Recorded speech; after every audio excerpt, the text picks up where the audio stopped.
ඔව් දුවේ පුතේ. අපි ගියවර පාඩම් ඒකක වලදී 4 වන පාඩමට අදාළ ව්‍යාපාර සංවිධාන ඒකක යටතේ මූලික සිද්ධාන්ත සහ මූලික සංකල්ප කීපයක් කතා කරලා ඉවර කළා. ඉන්පස්සේ ඒකට අදාළව අනුරූප ප්‍රශ්න අභ්‍යාස කීපයක් සාකච්ඡා කළා. අද අපි එහි ඉතිරි අභ්‍යාස ටික සාකච්ඡා කරලා එම කොටස අවසන් කරන්න බලාපොරොත්තු වෙනවා. මුලින්ම පහත් සඳහන් ව්‍යාපාර සංවිධාන කුමන වර්ගයට අයත්දැයි සඳහන් කර හේතු දක්වන්න. පහත් සඳහන් ව්‍යාපාර සංවිධාන කුමන වර්ගයට අයත්දැයි සඳහන් කරලා හේතු දක්වන්න ඕනේ. හේතුව කියන්නත් ඕනේ. අපි ඉගෙන ගත්තනේ මතකනේ මුල් ඒකකවලදී ව්‍යාපාර සංවිධානයේ නම දැකලා ඒ නම දැක්කම අපට සංවිධාන වර්ගයේ තේරුම් ගන්න පුළුවන්. පළවෙනි එක අයන්න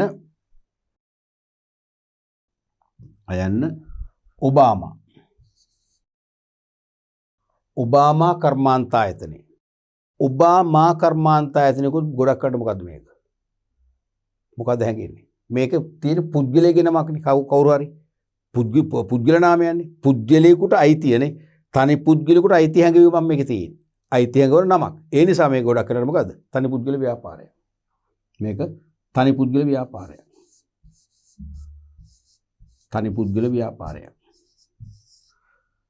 මොකද්ද හේතුව? පුද්ගල නාමයක් ඇති නිසා. පුද්ගල නාමයක් ඇති නිසා. පැහැදිලිනේ? දෙවැනි එක නාකියාදෙනී එන්ටර්ප්‍රයිසස්. මොකද්ද මේක? නාකියාදෙනී එන්ටර්ප්‍රයිසස්. දැන් මේ වගේ ප්‍රශ්න මගේ දරුවන්ට මම ලියවලා තියෙනවා. මම හිතන්නේ 100 ගාණක්. ගොඩක් කලාට ළමයි අතරමං වෙනවා. අන්දමන්ද වෙනවා. මේක සමහර අය හවුල් ව්‍යාපාර කියනවා. සමහර අය තනි ව්‍යාපාර කියනවා. තනි පුද්ගල ව්‍යාපාර කියනවා. ඉතින් මම මේ වගේ එකකට තනි ව්‍යාපාර කියලා කිව්වම පස්සේ මම කියන කවදා පුතේ ඕගොල්ලෝ විවාහ වෙච්ච දවසක ඔයාලට පළවෙනි දරුවා ලැබුණම ආදරෙන් මෙන්න මේ නාකියාදෙනී කියන නම තියන්න කියලා. ඉතින් ඒ ළමයා තනි පුද්ගල ව්‍යාපාර කියලා ඒ දරුවා කියන්නේ තනි පුද්ගලයෙකුගේ නමක් තියෙන කියලා හැඟීමෙන්නේ. මේක පුද්ගලික නමක් දරුවනේ. නෑනේ නාකියාදෙනී කියන අපේ රටේ මේ කෘෂි කර්මාන්තයට බර ගමක නමක්. නගරයක නමක්. නේ? ඒකෙන් බෑනේ අපි මහනුවර එන්ටර්ප්‍රයිසස්. මුළු ලෝකයම දන්න සිටි එකක්නේ මහනුවර කියන්නේ. කොහොමද ඒක අල්ලගන්නේ? එහෙම කියන්න බෑ. මේක ගමක නමක්. මේක අපිට කියන්නේ මේක එකම දේ අපිට කියන්න පුළුවන් සීමා සහිත සමාගමක් නෙවෙයි. සීමා සහිත සමාගමක් නම් නෙවෙයි. එහෙනම් එහෙම සීමා සහිත සමාගමක් නම් සීමා සහිත පදේ තියෙන්න එපා. ඒක නෑ. සීමා සහිත පෞද්ගලික සමාගමකුත් නෙවෙයි. තේරෙනවද? මේක එක්කෝ හවුල් ව්‍යාපාරයක් වෙන්නත් පුළුවන්, තනි පුද්ගල ව්‍යාපාරයක් වෙන්නත් පුළුවන්. අපිට කියන්න බෑ. මං ගිය පාඩම් එකේදී කිව්වා ව්‍යාපාර සංවිධානයේ නම තුලින් 99%ක්ම අපිට නිශ්චය කරන්න පුළුවන් සංවිධාන වර්ගය මොකක්ද කියලා. 100%ක් තියෙනවා ඇතැම් අවස්ථාවල නිශ්චය කරන්න බැරි. මෙන්න හොඳම උදාහරණයක්. ගමක හෝ නගරයක නමක් තියෙන. ඉතින් මේක තනි පුද්ගලිකයට අයිති එකක් වෙන්න පුළුවන් නේ. හවුල් ව්‍යාපාරිකයට අයිති එකක් වෙන්න පුළුවන්. සමාගම් වලට බෑ. සීමාසිත සමාගම් නම් සීමාසිත පදේ තියෙන්න එපා. ඒ නිසා අපි මේ වගේ අපි විවෘතව හිතන්න මේක සීමිත සමාගමකුත් නෙවෙයි. සමූපකාරයකුත් නෙවෙයි. එහෙනම් සමූපකාර දෙන්න තියෙන්න එපා. සංස්ථාවකුත් නෙවෙයි. එහෙනම් අර මණ්ඩලයේ අධිකාරී වගේව තියෙන්න එපා. තේරුණාද? බහුජාතිකත් නෙවෙයි. එහෙනම් ලංකාව තියෙන්න එපා. සීමාසිත පදේ තියෙන්න එපා. පැහැදිලිවම එහෙනම් මේක තනි ව්‍යාපාරයක් වෙන්නත් පුළුවන්, හවුල් වෙන්නත් පුළුවන්. එහෙනම් මෙතන අපි ලියමු ආයන්න තනි හෝ හවුල් ව්‍යාපාරයක්. තනි හෝ හවුල් ව්‍යාපාරයක්. මොකක්ද හේතුව? මේකේ තියෙන්නේ පුද්ගලයෙකුට හෝ කණ්ඩායමකට අයිති නමක් නෙවෙයි. මේක ගමක නමක් තියෙන්නේ, නගරයක නමක් තියෙන්නේ. එනම් අපිට හේතු ලියන්න පුළුවන් නගර නාමයක්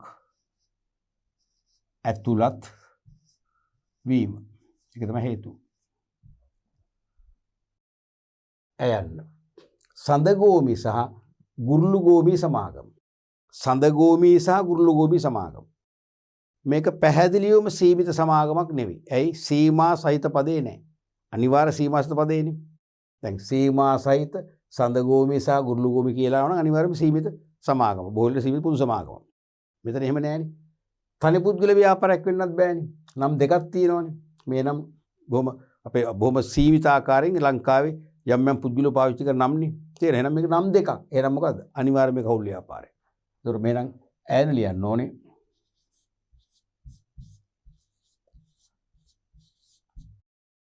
හවුල් ව්‍යාපාරය හේතුව මොකද්ද ලියන්නේ? දෙදෙනෙකුට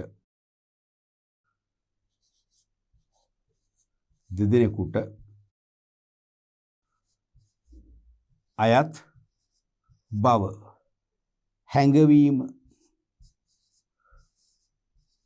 තේරුණාද? දෙදෙනෙකුට කියලා හඟවනවා. ඇයන්න සීමා සහිත මහවැලි සමාගම. සීමා සහිත මහවැලි සමාගම. සීමා සහිතව නම් කිසිදු වාදයක් නැහැ, කිසිදු පැකිලීමක් නැහැ. ඒක සීමිත සමාගම. ඊළඟ ප්‍රශ්නේ මේක පෞද්ගලිකද පොදුද? පෞද්ගලික නෙවෙයි. ඇයි පෞද්ගලික නම් සීසාපදේ ඉස්සරහ තියදී මේ සමාගම නමට ඉස්සරහෙන් තියෙන වරහන් ඇතුලේ පෞද්ගලික. සීමා සහිත පදේ ඉස්සරහෙන් තිබෙන අතර සමාගම නමට ඉදිරියෙන් වරහන් ඇතුලේ පෞද්ගලික දෙන පෞද්ගලික නෙවෙයි. එහෙනම් මේක මොකද? පොදු සමාගම. ඊළඟ ප්‍රශ්නේ පොදු සමාගම නම් මොන පොදු සමාගමද? ෂෙයා මාකට් එකේ ලියාපදිංචි වූ ලේඛනගත පොදු සමාගමක්ද? එහෙම ලියාපදිංචි නොවූ ලේඛනගත නොවූ පොදු සමාගමක්ද? ඒකත් විස්තර කරන්න පුළුවන්. මොකද ලේඛනගත පොදු සමාගමක් නම් සමාගම ඉස්සරහට එන්න පොදු වචනේ. එහෙම ඇවිල්ලා නැහැ. එහෙනම් මේක ලේඛනගත නොවූ. එහෙනම් මේක ලියන්න හරියටම ඈන් ලියන්න ඕනේ. ලේඛනගත නොවූ. ලේඛනගත නොවූ. සීමිත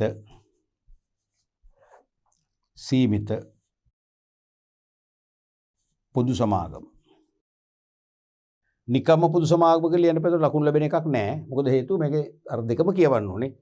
සීමාසහිත තියෙනම වරහන් ඇතුළේ පුද්ගලික නැහැ නිසා පොදු සමාගම.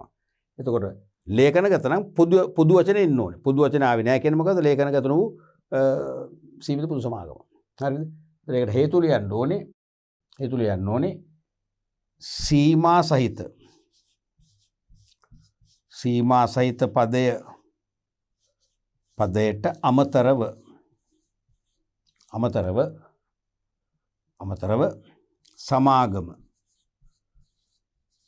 සමාගම වචනයට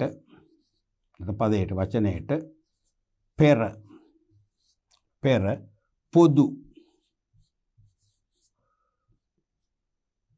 පොදු වචනය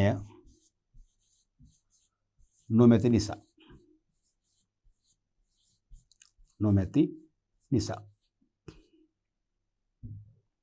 පැහැදිලිනේ? ඔන්න වගේ අපිට ව්‍යාපාර නාමය පිළිබඳ හොඳ විග්‍රහ කරන්න දැන් පුළුවන් වෙන්නට ඕනේ. ඊළඟ ප්‍රශ්නෙට යමු. 8 වෙනි ප්‍රශ්න. සීමිත සමාගමක් නීතිමය ඒකකයක් යන ප්‍රකාශනයෙන් කුමක් අදහස් වේද? මේක විභාග ප්‍රශ්නයක් ළමයි. ඒ අවුරුද්දේ ඇගීම් වාර්තා, ඒ කියන්නේ ඒ අවුරුද්දේ විභාගයේ තිබ්බට ඇගීම් වාර්තාවෙන් පහුවෙලානේ. ඇගීම් වාර්තාවේ පැහැදිලිව විස්තර කරලා තියෙනවා මේ ප්‍රශ්නේ වැඩි දෙනෙක් තෝරගත්ත බවට. ඒ වගේට කන්ට්‍රෝලින් චීෆ් විස්තර කරතුනේ ඒකේ මේ ප්‍රශ්නේ වැඩි දෙනෙක් තෝරගත්තා. නමුත් වැඩි දෙනෙක් අසාර්ථක පිළිතුරු ලියලා තිබුණා කියලා. ප්‍රශ්නේ සරල, ඇත්තටම සරල තමයි. පුංචි ප්‍රශ්නයක්.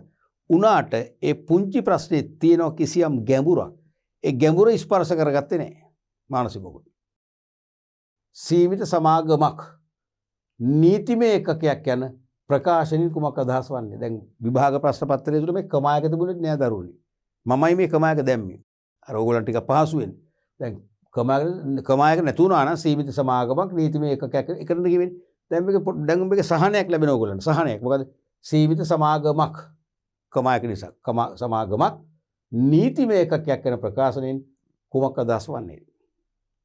ඉතින් මේ ප්‍රශ්නේ අපි සරල කරගමු. නිතරම අපි ප්‍රශ්නයකට උත්තර ලියන්න පෙර ප්‍රශ්නයත් එක්ක අපි පෙම් බඳින්න ඕන මං කියන්නේ.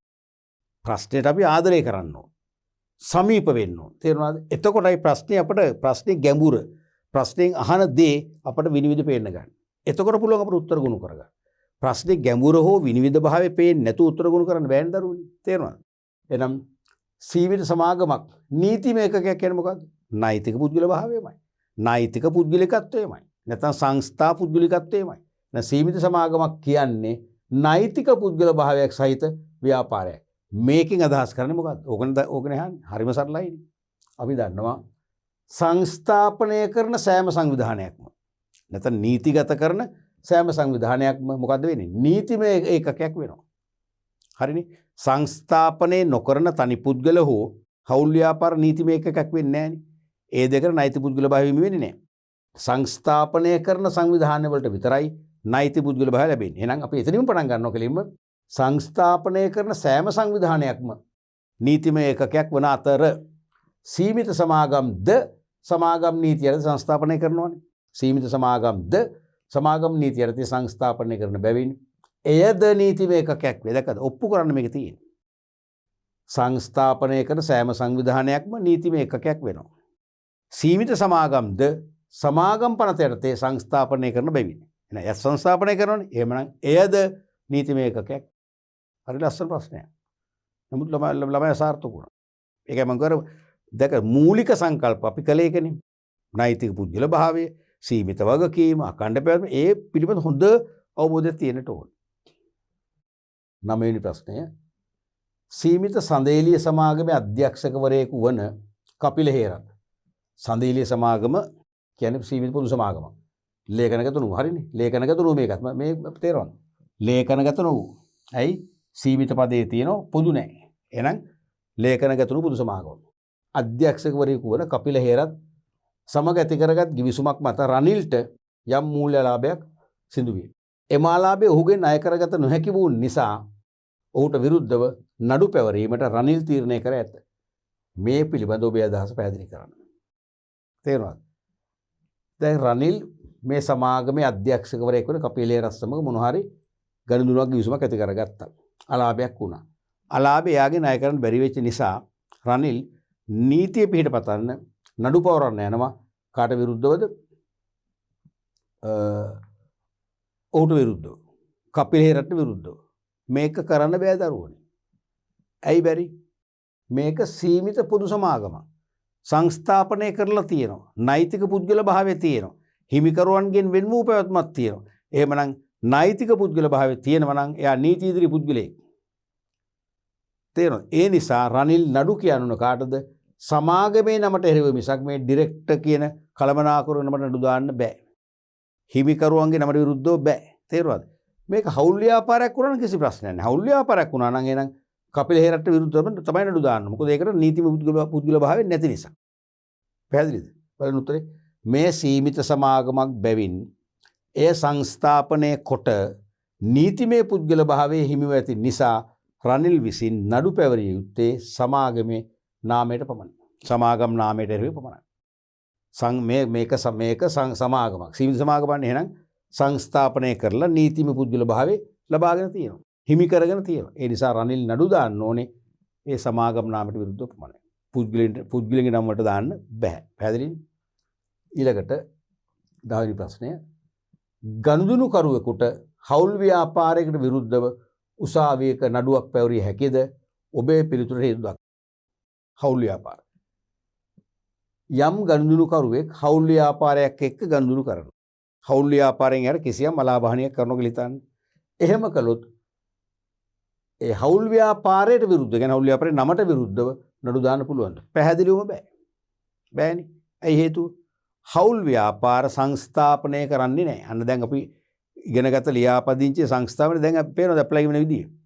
හවුල් ව්‍යාපාර සංස්ථාපනය කරන්නේ නැහනේ. නාමයේ ලියාපදිංචි කිරීමක් විතරනේ කරන්නේ. සංස්ථාපනය කරන්නේ නැත්නම් නීතිමය පුද්ගල භාවයක් නැහැ. නීති ඉදිරියේ පුද්ගලයෙක් වශයෙන් පිළිගන්නේ නැහැ.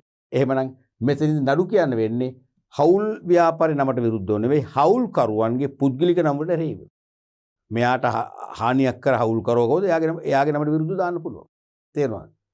නොහැක මන්දයත් හවුල් ව්‍යාපාර සංස්ථාපනය නොකරන නිසා නීතිමය පුද්ගල භාවයක් නොමැති බැවින් නඩු පැවරිය යුත්තේ හවුල් කරුවන්ගේ පුද්ගලික නම් වලට එරෙහිව. පැහැදිලිනේ? නොහැක මන්දයත් හවුල් ව්‍යාපාර සංස්ථාපනය කරන්න නැති නිසා. නීතිමය පුද්ගල භාවයක් නැහැ. නීතිමය එකකයක් වෙන්නේ නැහැ. ඒව නොවන නිසා නඩු පවරන්න ඕනේ හවුල්කරුවන්ගේ නම් වලට එරෙහිව. 11. සමාගමක පවත්නා නෛතික ලක්ෂණයක් වන අඛණ්ඩ පැවැත්ම හෙවත් නිත්‍ය සන්තතික හැකියාව යනුවෙන් අදහස් කරන්නේ කුමක්ද? 2010 දැහුව විභාග ප්‍රශ්නය. කලිනුත් ඇහුවා ඔබ. අඛණ්ඩ පැවැත්ම නිත්‍ය සන්තතික හැකියාව. මතකයිනේ? perpetual succession capacity කියන concept එක. මොකද මේ කියන්නේ කොටස්කරුවන්ගේ මරණය හෝ ඉවත්ව යාමක් සිදුවද ඉන්බාධාවක් නොවි සමාගමේ පැවැත්ම ඉදිරියට ක්‍රියාත්මක වීම. නැත්නම් ඉදිරියට ක්‍රියාත්මක වන බව. කොටස්කරුවන්ගේ මරණය, බුන්වත් වීම, ඉවත් වීම වෙන හේතුවක් මත සමාගමේ පැවැත්මට බාධා නොවි. සමාගමේ පැවැත්ම අක්‍රිය නොවි සමාගමේ පැවැත්ම තව දුරටත් අවිනිශ්චිත අනාගත කාලයක් දක්වා ඉදිරියට ක්‍රියාත්මක වන බව. බොහොම සරලව මේක විභාගයට අපේක්ෂාවකින් උත්තරේ. තේරුණාද? ඊළඟ ප්‍රශ්නය තමයි පහත දැක්වෙන ව්‍යාපාර සංවිධාන ලියාපදිංචිය හෝ සංස්ථාපනය කරන්නේද සඳහන් කර ඒ සිදු කරන බලාධිකාරිද නම් කරන්න. සමහර ඒවා ලියාපදිංචි කරනවා. තනි පුද්ගල ව්‍යාපාර, හවුල් ව්‍යාපාර දෙකෙන් එකක් නම් ලියාපදිංචි කරන්නේ. කොහෙද? ව්‍යාපාර නාම ආඥාපන තෙරතේ පළාත් සභාවේ පළාත් සමාගම් රෙජිස්ට්‍රාර් කාර්යාලය තුල. මතකයිනේ? සෙසු ව්‍යාපාර සංවිධාන සියල්ලම සංස්ථාපනය කරනවා ඒ එකිනෙකාට විශේෂිත වූ නීතියක් යටතේ විශේෂිත වූ බලාධිකාරයක් තුල. උත්තර හරියි. එහෙනම් සංවිධාන වර්ගයේ සංස්ථාපනයේද ලියාපදිංචියද අදාළ බලාධිකාරය. මාතර පිහිටි දෙවිනුවර සමාගම. මොකද්ද මේක? මාතර පිහිටි දෙවිනුවර සමාගම. මේක මොකද්ද? තනි පුද්ගල ව්‍යාපාරයක්ද? හවුල් ව්‍යාපාරයක්ද? සීමිත පුද්ගලික සමාගමක්ද? සීමිත පොදු සමාගමක්ද? ඒක ලේඛනගත සමාගමක්ද? ටක් ගාලා වෙන්න ඕන. තප්පර ගානේ මේ තීන්දුව වෙන්න ඕන. සීමාසිත පදේ නෑනේ. එහෙනම් මේක සීමාසිත සමාගමක් නොවේ. සීමාසිත පෞද්ගලිකත් නෙවෙයි පොදුත් නෙවෙයි. එහෙනම් එක්ක මේක තනි පුද්ගල ව්‍යාපාරයක් නැත්නම් හවුල් ව්‍යාපාරයක් වෙන්න ඕන. මාතර පිටි දෙවිනුවර සමාගම. නමුත් මේක බොහෝ විට හවුලක්. මොකද සමාගම කියන එකෙන් ඇඟ වෙන්නේ කම්පැනි කීප් කම්පැනි කියන්නේ. අපි කීප දෙනෙක් ඇසුරු කරනවා කියන එක. කණ්ඩායමක් එකතු වෙච්ච හැඟීමක් තියෙනවා. සමාගම කියන වචනේ එනවනේ. සමාගම කියන්නේ සංගමය කියන එකනේ. සංගමයක් ගහනවා කියන කණ්ඩායමක් එකතු වෙලා. ඒ නිසා මේක බොහෝලාට මොකද්ද? හවුල් ව්‍යාපාරයක්. හවුල් ව්‍යාපාරයක් නම් තනි පුද්ගල ව්‍යාපාර වගේම සංස්ථාපනය කරන්නේ නැහැ. කරන්නේ මොකද්ද? ලියාපදිංචිය නම. ලියාපදිංචිය. ලියාපදිංචිය. අදාළ බලාධිකාරිය මොකද්ද? මාතර පිහිටි දෙවිනුවර සමාගම. එහෙනම් මාතර අයිති කොහටද? දකුණු පළාත් සභාවටයි. එහෙනම් දකුණු පළාත් සභාවේ තියෙනවා දකුණු පළාත් සමාගම් රෙජිස්ට්‍රාර් කාර්යාලය. ඒක තමයි අපි ලියන්න මේන් ආන්සර් එක. තේරෙනවද? නැත්තම් මාතර පිහිටි ප්‍රාදේශීය ලේකම් කාර්යාලය කිව්වොත් කමක් නැහැ. මොකද ඇත්තටම දැන් පළාත් සමාගම් රෙජිස්ට්‍රාර් කාර්යාලය කිව්වොත් ඕක ප්‍රායෝගිකව ඕක ඇතුලේ ලියාපදිංචියක් කරන්නේ නැහනේ. සෑම පළාතකම අපිට ආසන්නම ප්‍රාදේශීය කාර්යාලයෙන් තමයි කරන්නේ. වඩා හොඳයි ප්‍රාදේශීය ලේකම් කාර්යාලය කියලා ලියන එක. ප්‍රාදේශීය ලේකම් කාර්යාලය. දෙවෙනි එක නුවර පිහිටි සීමාසහිත හන්තාන සමාගම. නුවර ප්‍රදේශයේ පිහිටි සීමාසහිත හන්තාන සමාගම. එතකොට නුවර තියා කොහේ තිබුණා සීමාසහිත සමාගමක්නේ. මේක මිල නොකල සීමිත පොදු සමාගමක්. ඇයි පොදු වචනේ නැහැනේ? හැම වෙලාවෙම මේක මෙනෙහි කරන්න ඕගොල්ලෝ. ඉගෙන ගත්ත දේ. සීමාසහිත හන්තාන පොදු සමාගම ආවන මෙතන පොදු ආව නම් මේක ෂෙයා මාකට් ගිහිල්ලා. පොදු ආවේ නැහැ ෂෙයා මාකට් ගිහිල්ලා නැහැ. එහෙනම් මේක ලේඛනගත සමාගමක් වුණත් නූ සමාගමක් වුණත් සීමිත සමාගමක් සංස්ථාපනය අදාළ වෙන්නේ. කියන සංස්ථාපනය.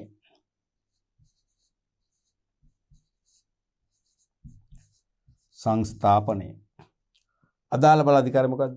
ලංකාවේ කොතැනක කුමන පළාතේ කුමන දිස්ත්‍රික්කයේ කුමන නගරයක සමාගමක් වුණා සංස්ථාපනය වෙන එක තැනකයි මොකද්ද මේ මරදාන පිටි සමාගම් ලියාපදිංචි කිරීමේ දෙපාර්තමේන්තුව හෙවත් සමාගම් රෙජිස්ට්‍රාර් කාර්යාලය. සමාගම්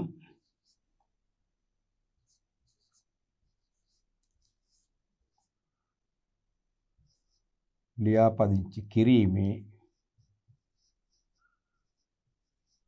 දෙපාර්තමේන්තුව.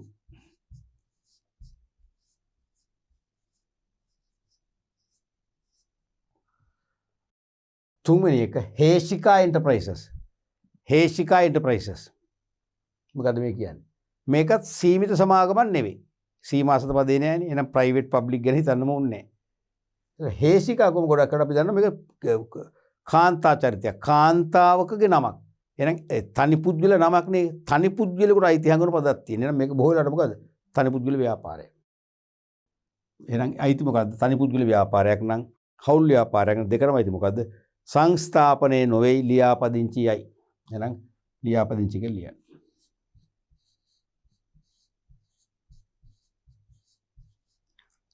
එතකොට අදාළ බලාධිකාරිය මොකද්ද? අදාළ ප්‍රාදේශීය ලේකම් කාර්යාලය. ප්‍රාදේශීය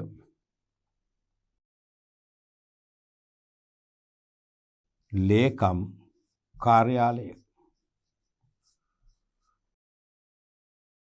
ඊළඟට කුරුණෑගල පිහිටි සීමා සහිත ඇතුගල්පුර සෝපකර සමිතිය. කුරුණෑගල ප්‍රදේශයේ තියෙනවා කියලා අපි හිතමු. සීමා සහිත ඇතුගල්පුර සෝපකර සමිතිය කියලා එකක්. ඒක සමූපකාරයක්. මොකක්ද අයිති? සංස්ථාපනය. මොකද තනි ව්‍යාපාර හවුල් ව්‍යාපාර දෙක විතරයි ලියාපදිංචි කරන්නේ. එහෙනම් ඒකට අයිති නැත්තම් මේක සංස්ථාපනය. සංස්ථාපනය.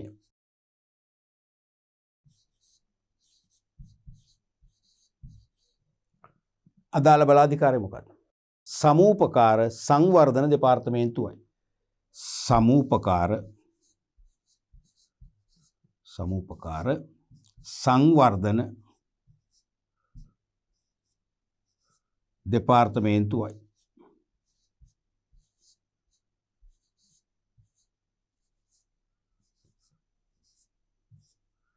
ඔච්චරයි. ඔන්න වගේ Tamanට සංස්ථාපනය ලියාපදිංචිය ගැන හොඳ අවබෝධයක් තියෙන්න ඕනේ. පැහැදිලිනේ? අපි ඊළඟ ප්‍රශ්නයට යමු. පහත දැක්වෙන ව්‍යාපාර සංවිධාන කුමන ගණයට අයත්දැයි සඳහන් කර ඔබේ පිළිතුරට අදාළ හේතු පැහැදිලි කරන්න. පහත සඳහන් ව්‍යාපාර සංවිධාන කුමන ගණයට අයත්දැයි සඳහන් කර ඔබේ පිළිතුරට අදාළ හේතු දක්වන්න.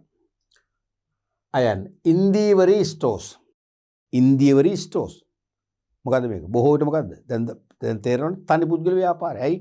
තනි පුද්ගල යෙකුට අයත් නමක් මේකේ ඇතුළත් වෙලා තියෙනවා. ඉන්දීවරි කාන්තා චරිතයක්. අයට අයිති ව්‍යාපාර නිසා වෙන්න ඕනේ මේක ඉන්දීවරි ස්ටෝර්ස් කියලා දාලා තියෙන්නේ. එහෙනම් අපි අයන ලියනවා. තනි පුද්ගල ව්‍යාපාර. තනි පුද්ගල හේතු ලියනවා පුද්ගලයෙකුට පුද්ගල නාමයක් ඇතුළත් නිසා. පුද්ගල නාමයක් ඇතුළත් නිසා. ව්‍යාපාරේ නමට පුද්ගල නාමය ඇතුළතලා තියෙනවා. ආයන්න. පල්ලෙවෙල සහ පුත්‍රයෝ. අන්න පල්ලෙවෙල සහ පුත්‍රයෝ. සීමිත සමාගමක් නෙවෙයි. ඇයි සීසා පදේ නැහැ. තනි පුද්ගල ව්‍යාපාර වෙන්නත් බෑනේ. මේක හවුල් අයිතියක් හංගවනවනේ. පල්ලෙවෙල සහ පුත්‍රයෝ. සමහර පල්ලෙවෙල කියන්නේ පුද්ගලයෙක්ගේ මොකද්ද සර්නේම් එක වෙන්න පුළුවන්. එයා පුතාලත් එක්ක එකතු වෙලා කරන්නේ හවුල් ව්‍යාපාරයකනේ. එන ලියන්න ඕන හවුල් ව්‍යාපාරය. හවුල් ව්‍යාපාරය. මොකක්ද හේතුව? පුද්ගල කණ්ඩායමකට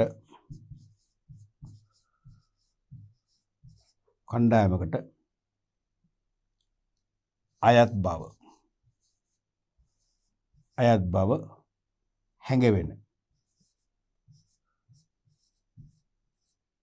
හැඟවෙන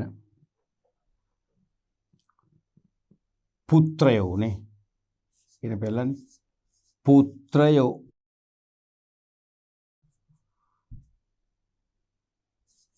යන පදය සහිත නිසා.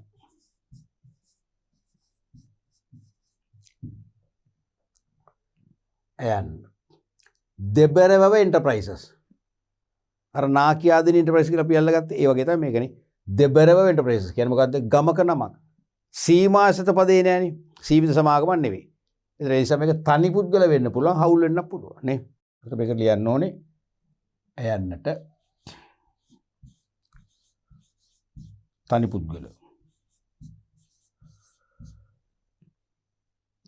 පුද්ගල දෙකම ලියමුනේ. තනි පුද්ගල හෝ හවුල් කියන්න බෑ අපිටනේ. තනි පුද්ගල හෝ හවුල් වෙන්න පුළුවන්. දෙක එක. හේතුව මොකද්ද? නගරනේ, නගර නාමයක්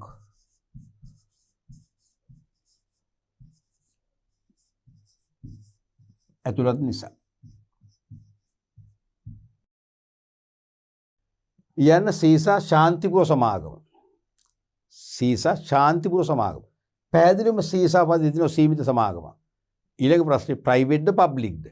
ප්‍රයිවට් නෙවෙයි. ප්‍රයිවට් නම් වරහන් ඇතුළේ පුද්ගලික තියෙනවා. හරිද? පොදු. ඊළඟ ප්‍රශ්නේ පොදු නම් මේක මිල කළද මිල නොකළද? තේරුණාද? සමාගමද ඔව් සීසා පදේ තියෙනවා.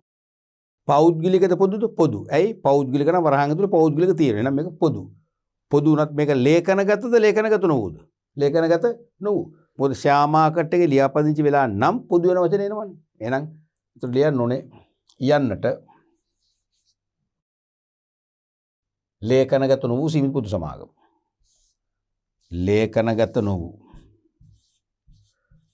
ලේඛනගත නොවු සීමිත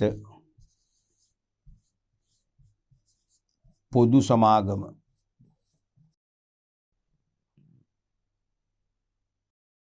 හේතුව මොකද ලියන්නේ? සීසා පදේ හැර. සීසා පදය හැර පොදු. ඒක highlight කරන්න. පොදු යන පදය නොමැති නිසා. පොදු යන පදය නොමැති නිසා.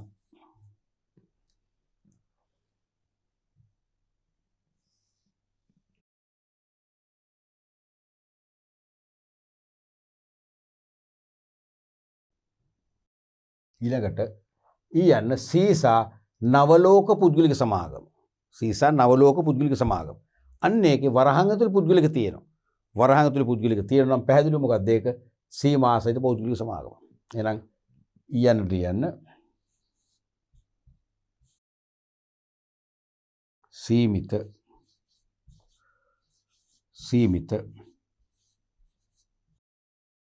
පෞද්ගලික සමාගම. සීමිත පෞද්ගලික සමාගම. හේතුව මොකද්ද? සීසා පදයේ සමග. සීසා පදයේ සමග වරහන් තුල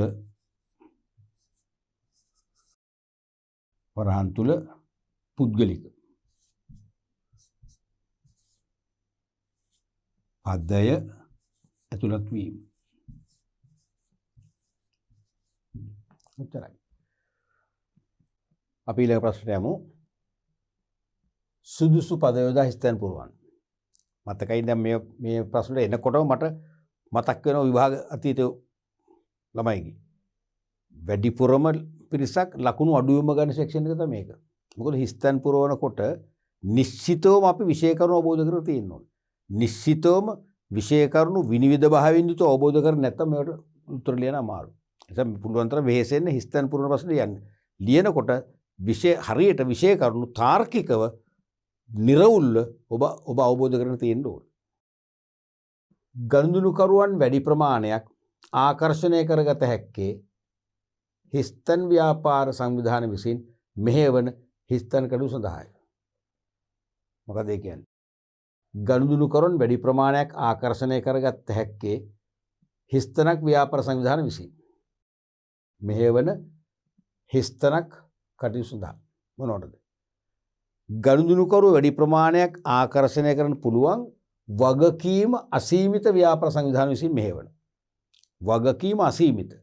මොකද හේතුව දැන් කිසියම් ව්‍යාපාරයක වගකීම සීමිත නම් අපි ඒගොල්ලන්ගෙන් සේවා ලබා ගන්න අකමැති. ඇයි හේතුව? අපිට බොහොම බාල සේවාවක් සපයලා අසම්පූර්ණ සේවාවක් සපයලා අපෙන් වැරදි විදියට කූට ලෙස ගාස්තුවයක ලාභයක් ගත්ත කියන්නකෝ. තේරුණාද? අපි ඊට එරෙහිව වන්දියක් ඉල්ලන නඩු පවරනවා. නඩු පැවරුවත් අරගොල්ලන්ගේ වගකීම සීමිතයිනේ. අපි ඉල්ලන ගානම හම්බෙන්නේ. ඒගොල්ලන්ගේ වගකීම රුපියල් ලක්ෂ විතර හම්බෙන්නේ. ඒ නිසා අපි එතනට යන්න කැමති නැහැ. නමුත් මේ සේවා ලබා ගන්න ව්‍යාපාරයේ වගකීම අසීමිත නම් මොකද වෙන්නේ? අපිට අසාධාරණයක් වුණොත් අපිට කෝටි ගානක වන්දියක් උනත් ලබා ගන්න අධිකරණයෙන් පිටපතන්න පුළුවන්. අධිකරණයේ නියෝගයක් දුන්නොත් කෝටියක් වන්දිය ගෙවන්න කියලා අනිවාර්යයෙන්ම ඒගොල්ලෝ ගෙවන්න ඕන. වගකීම අසීමිතයි. එහෙනම් අපි කැමති එවන් ව්‍යාපාරات එක්ක ගනුදෙනු කරන්න. මොකද ඒ නිසා මේගොල්ලෝ එහෙම අවදානමක් තිබෙන නිසා ඒගොල්ලෝ බාල වැඩ කරන්නේ නැහැ. අවිධිමත් සේවා සපයන්නේ අංග සම්පූර්ණ විධිමත් සේවාවක් ඕනෑකමින් ලබා දෙන නිසා ගනුදෙනු කර වැඩිපුර සේවා ලබා ගන්න පුළුවන් වගකීම අසීමිත නැහැ. එහෙනම් ලියන්න ඕනේ කතාවේ වගකීම අසීමිත ව්‍යාපාර. වගකීම අසීමිත ව්‍යාපාර. වගකීම අසීමිත ව්‍යාපාර සංවිධානය විසින් මෙහෙවන සේවා කටයුතු සඳහා සේවා. මේ සේවාන අපි ලබා ගන්න යන්නේ. සේවා. භාණ්ඩයක් නම් අපිට තෝර බෙල්ල ගන්න පුළුවන් සේවාව බෑ. සේවාව අපිට හොඳම සේවාවක් ඒගොල්ලෝ දෙන්න ඕන.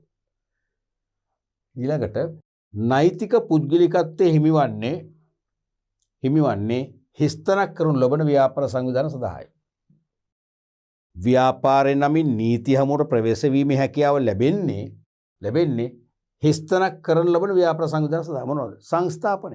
සංස්ථාපනය නොකරොත් ලැබෙන්නේ නැහැ. ලියාපදිංචි කරොත් ව්‍යාපාර නාමයේ ලියාපදිංචි කළාට තනි ව්‍යාපාර හවුල් ව්‍යාපාර ලැබුන්නේ නැහැ නේ. ඒ වගේ තමයි සංස්ථාපනය කරන්න ඕන. සංස්ථාපනය නැත්නම් නීතිගත කිරීම.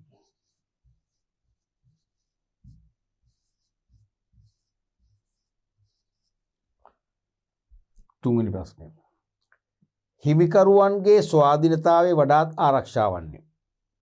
හිමිකරුවන්ගේ ස්වාධීනතාවය වඩාත් ආරක්ෂා වන්නේ හිස්තනක් ව්‍යාපාර සංවිධාන තුලයි. හිමිකරුවන්ගේ ස්වාධීනතාවය මොනවාද? කේවල ස්වාම ව්‍යාපාරේ. දැන් තනි පුද්ගල ව්‍යාපාරිකයෙක් නම් මම අයිතිකරු මං විතරයි. මට කැමති තීරණයක් ගන්න පුළුවන්. මගේ අභිමතය පරිදි ව්‍යාපාරේ ආරම්භ කරන වෙලාව, නිම කරන වෙලාව, නේ සේවකයන්ට පරිගිවන ආකාරය, ප්‍රචාරණය කරන ආකාරය මගේ කැමැත්ත, මගේ අභිමතය. හවුල් ව්‍යාපාරයකවත් බෑනේ. ඒ තව පාර්ට්නර්ස්ලා ඉන්නවනේ. තේරෙනවද? එhmenan ආරක්ෂා වන්නේ කේවල ස්වාම ව්‍යාපාරවල. කේවල ස්වාමි නැත්නම් තනි පුද්ගල ව්‍යාපාර සංවිධාන තුල.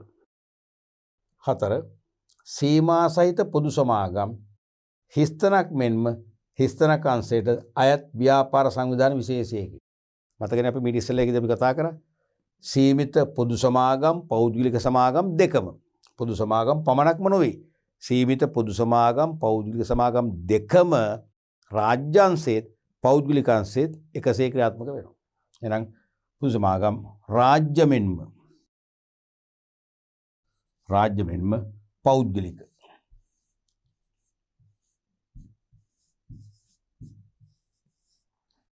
අංශයයි ව්‍යාපාර සංවිධාන වෙනවා. ඊළඟ ප්‍රශ්නය යමු. හිමිකරුවන්ගේ හිස්තනක් වලින් බැහැරව පවත්වාගෙන යන හවුල් ව්‍යාපාර හිස්තනක් කළ යුතුයි. එනවද අදහස් මොකක්ද කියලා කියන්නේ? හිමිකරුවන්ගේ වලින් බැහැරව පවත්වාගෙන යන හවුල් ව්‍යාපාර හිස්තනක් කරන්න ඕනේ. මේ මැද හරියටදී අඩි ගේනවනේ. දෙවරක් කිව්වත් දෙනවා. හිමිකරුවන්ගේ මොන වලින් බැහැරවද? සම්පූර්ණ වලින් බැහැරව. සම්පූර්ණ වලින් බැහැරවනේ. සම්පූර්ණ වලින් බැහැරව. සම්පූර්ණ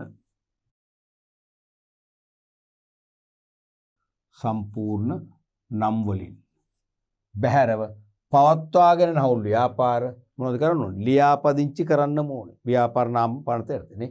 ව්‍යාපාර ලියාපදිංචි කළ යුතුයි.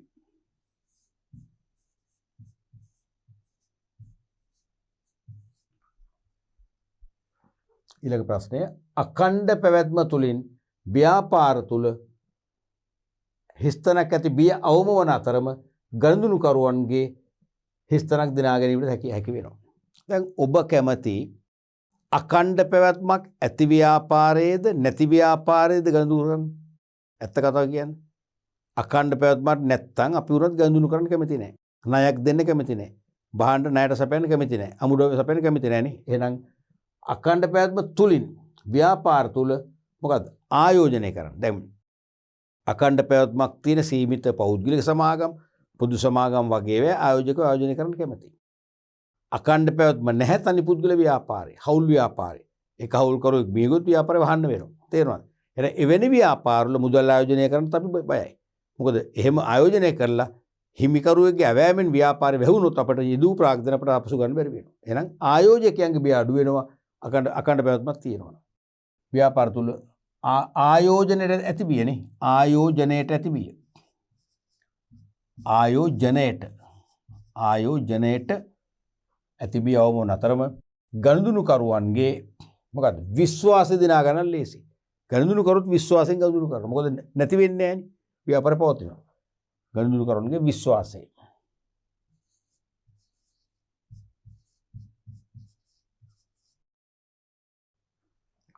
හත්වෙනි ප්‍රශ්නේ.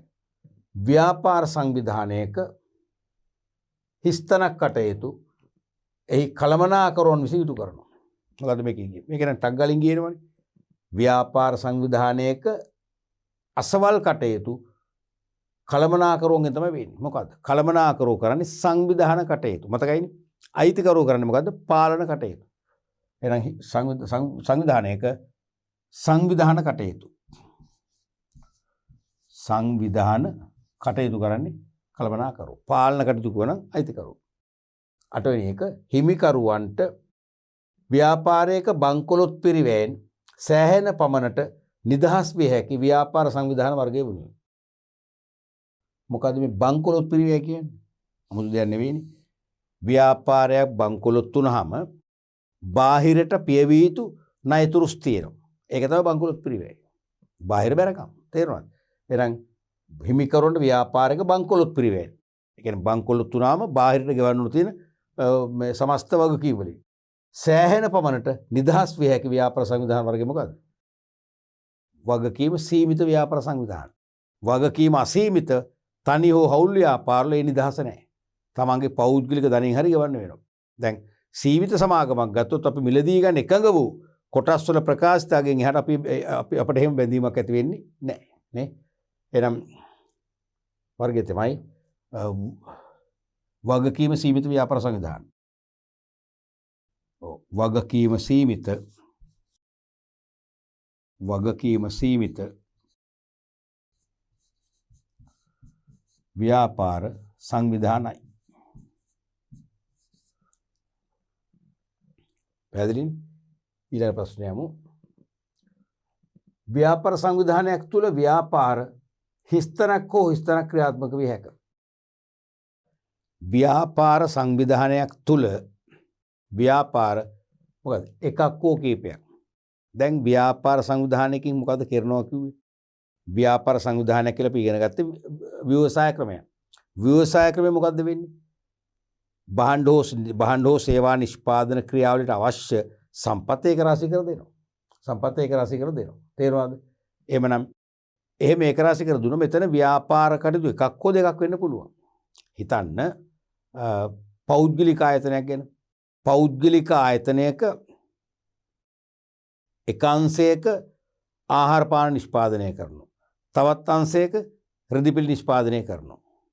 තවත් අංශයක ලිපි ද්‍රව්‍ය නිෂ්පාදනය කරනවා. හරි භාණ්ඩ වර්ග තුනක්. එහෙනම් ඔය තුනටම අවශ්‍ය සීමිත සම්පත් ව්‍යවසාය මගින් ව්‍යාපාර සංවිධානය මගින් ඒක රාශී කර දෙනවා. එහෙනම් ව්‍යාපාර සංවිධානයක් තුළ ව්‍යාපාර එකක් හෝ කීපයක් ක්‍රියාත්මක වෙන්න පුළුවන්. එකක්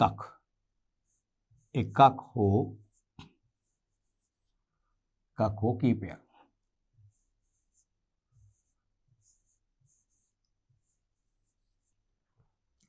හරි. ඊළඟ ප්‍රශ්නය ව්‍යාපාර සංවිධානයක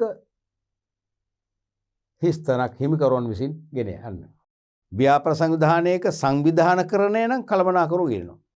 මේ කියන්නේ හිමිකරුවෝ. ව්‍යාපාර සංවිධානයේ හිමිකරුවෝ මොකද කරන්නේ? පාලන ක්‍රියාවලියනේ පාලනය කියන්නේ කළමනාකරුවෝ විසින් පවත්වාගෙන යන සංවිධාන ක්‍රියාවලිය අධීක්ෂණය කරලා දෝෂයක් නම් හඳුනගෙන ඒවා නැති කරන්න පිළියම් යොදනවා, එක්ක පිළියම් නිර්දේශ කරනවා, ක්‍රියාත්මක කරන්න කියලා. ඒක තමයි පාලනය කියන්නේ. උපයන ලාභ බෙදී නොයන ව්‍යාපාර සංවිධානය වන්නේ. උපයන ලාභ බෙදී නොයන. දැන් හවුල් ව්‍යාපාරික ලාභ බෙදෙනවනේ 20 දෙනෙක් දක්වා. සීමිත සමාගම් වල බෙදෙනවනේ. උපයන ලාභ තනිව ගන්න පුළුවන් මොකද්ද? කේවල ස්වාම ව්‍යාපාර. හරිම සරලයි. කේවල ස්වාම ව්‍යාපාර.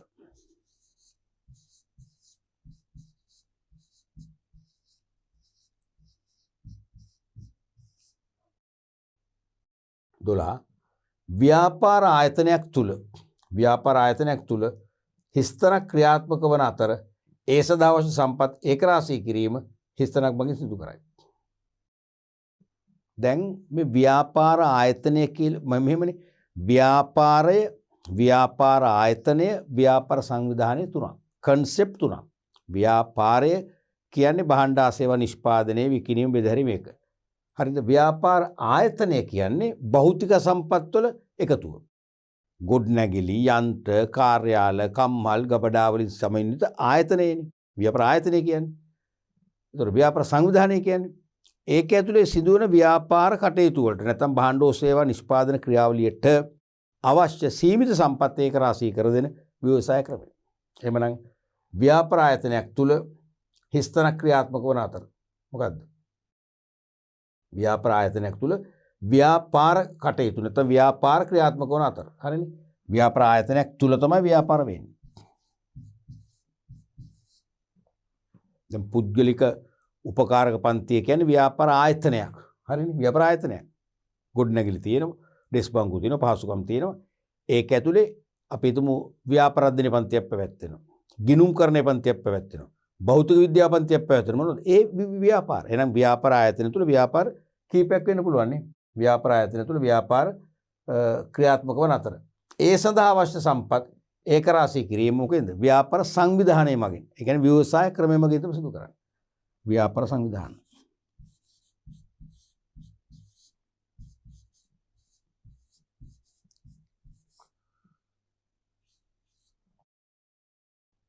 පැහැදිලිනේ? ඊළඟ ප්‍රශ්නට අපි යමු. බහුවර්ණ ප්‍රශ්න. ඕකත් ළමයි ගොඩක් වෙලාවට පටල ගන්නවා අර කලබලෙට යන්න ගිහලා ලේසි කියලා පූර්ව උපකල්පනයක් තියෙනවනේ. එහෙම ලියන්න කියලා ගණන් ගන්න. උත්තර පහම කියවන්නේ. උත්තර පහෙන් වැරදි තුන තෝරලා හරි දෙක තෝරගන්න. හරි දෙකට බර තබල හොඳම බර තැබීම අනුව උත්තරේ තෝරන ඒවා සංයමයෙන් සූක්ෂමව කරන්න. කලබලෙට කරන්න බෑ. වඩාත් නිවැරදි පිළිතුරු පෙරටු ඇති කොටු වෙයි. හරි ලකුණක් යොදන්න. එහෙම එන්නත් පුළුවන්. අර තිත් පෙළ මත ලියන්නත් පුළුවන්. අකණ්ඩ පැවැත්ම සහිත ව්‍යාපාර සංවිධාන වර්ගයේ වන්නේ. අකණ්ඩ පැවැත්ම සහිත ව්‍යාපාර සංවිධාන වර්ගයේ වන්නේ. උත්තරේ හිතන්න පුළුවන් නේද? අකණ්ඩ පැවැත්ම තියෙන්නේ නෛතික පුද්ගල භාවය තිබෙනම් පමණයි.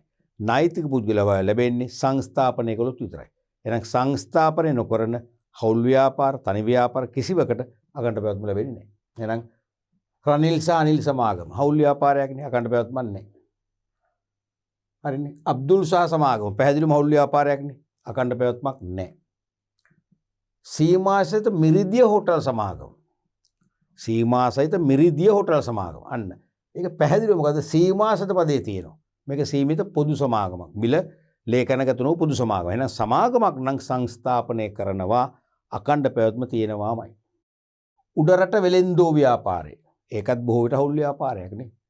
සකුන්තලා ස්ටෝස් බොහෝ විට තනි ව්‍යාපාරය. එහෙනම් ඒවටත් බෑ. එහෙනම් තියෙන්නේ තුන්වෙනි එක.